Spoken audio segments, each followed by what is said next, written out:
Сайн байцгаана уу? Намайг Тэмүүлэл гэдэг.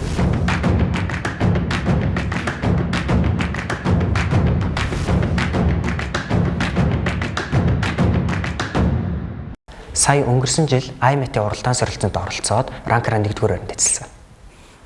IMET-ийн давуу тал нь болохоор онлайнаар хийдэг болохоор бүх хичээлээ хаанаас ч хамаагүй ингэж үзчихэж болно. Нөхөө эсвэл гүйлгэж хурдлуулад үзсэн ч болно. Тэгээд ер нь бол ингээд юун дээр алдснаа маш хурдан мэдэж болно. Тэгээ бодолтууд нь тэр тухайд нь хараад байх боломжтой болохоор ер нь бол их амар санагдсан.